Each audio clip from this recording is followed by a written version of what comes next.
In what way? Give me an example of that, would you? I can't give you an example. Does that not embarrass you on any level? You're on the national radio now, convinced that you've got some interesting points to make. And when the presenter asks you politely, calmly, for just like one single intelligent insight into the position that you hold, you just say, oh, I can't. I've got nothing.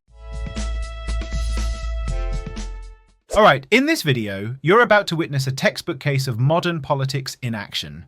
The people making the most noise are usually the ones with the least clue. Anyone who spent even 10 minutes listening to LBC knows exactly what I'm talking about, and today's caller fits the pattern perfectly. He rings in to announce that Brexit has failed and somehow manages to expose, live on air, that he genuinely has no understanding of what he's defending or complaining about. If you like videos like these, make sure to like and subscribe and comment where you're watching from.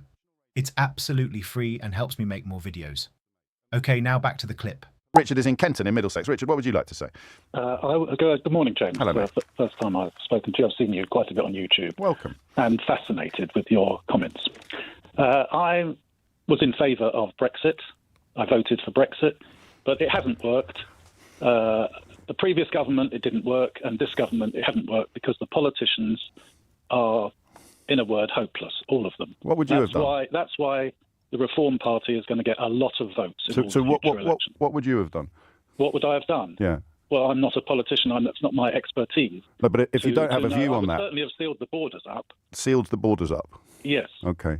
I think zero immigrants. We've got how many people in this country? 75, 80 million unofficially. Well over 70 million.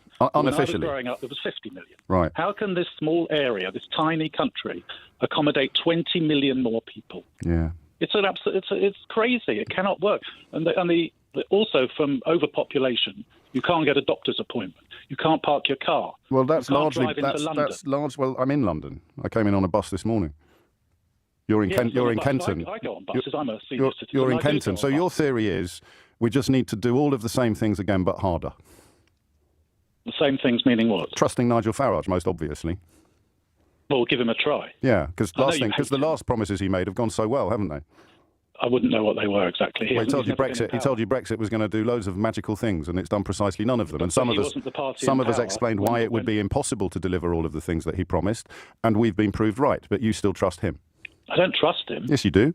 I'll give him a chance because that involves the other two trust. major parties have got any chance of winning an election. And apart from somehow 90% of the country would say they're hopeless. And apart from somehow sealing our borders, when I ask you what you could or what any politician could have done differently, you've got nothing. I haven't got nothing. I'm not an expert on how I would seal the borders. No, but let's forget about sealing the borders and talk about how Brexit could have gone better. Sealing the borders is not the right words. Well, I think they were yours. They were my words. Okay. They weren't the right words. That's okay. That's a very Brexity thing to do. What other things could have made Brexit better? By keeping the population down. How would we do that? Sterilisation? No. Contraception? The immigration. Right, apart from immigration... The birth rate is falling. British people are having fewer children. Therefore, we need immigration. But we're abolishing immigration. So apart from immigration, how could Brexit have gone better? Apart from immigration? Yeah. By having control of your own country, which I wouldn't know whether we have or not, and not being ruled by Europe. In what way? Give me an example of that, would you? I can't give you an example. Does that not embarrass you on any level? You're on the national radio now, convinced that you've got some interesting points to make. And when the presenter asks you politely, calmly, for just like one single intelligent insight into the position that you hold, you just say, oh, I can't. I've got nothing. I'm not a politician. I am slightly embarrassed because I'm not an expert. I'm Do you know who else isn't an expert on this?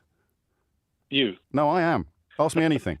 Every single person who's encouraged you to support Brexit, there's not a single expert among them, and yet you're still trusting them instead of the people who have been proved right about everything. And I hear the chuckle, and that means that you're not someone who's been desperately affected by Brexit. You're not someone whose business has been shut down. You're someone who lies awake in bed in Middlesex having weird dreams about immigrants. You're not someone who's had... You're very rude to me, aren't you? Well, I am very rude to you, yes, because of what you've done to my country. What I've done. And now you're here to tell me you've got no clue about anything. What have I done? I voted for Brexit. It was 51% against 49%. You voted for Brexit and you still cling to the carcass that it could somehow have gone well. And apart from making life difficult for people who don't look like you haven't got a single clue what that means, what you want, or how you'd go about getting it. So how on earth, Richard, could I not be rude to you? Well, a lot of people are rude to me because I've got very strong views on certain things. No, it's not because you've got very strong views, Richard. It's because you can't explain a single one of them. Because I told you 3 times I'm not an expert on politics. So you're literally sitting in front of me now saying I've got very strong views on things, but I don't understand any of them. Which 90% of the population would have. All the people I who can vote. promise you, Richard, they that know 90% of the population do not have very strong views about things that they can't explain. And if they did, they wouldn't be stupid enough to ring up a radio station and advertise it. I just wanted to speak to you. I wanted to see how many times you'd interrupt me. But I have got strong views. But you don't understand why. Yes, I do. Because you're not an understand why. expert. I'm In not fact, an you are expert. Mr. Brexit. I've got I'm an really strong expert views. on- I hate immigration, and I have absolutely no insights whatsoever into all of the reasons behind the strong views that I hold.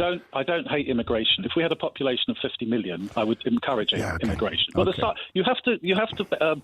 America is how many times as big as Britain? 30, 40 times as big an area. They've got 6 times as many people.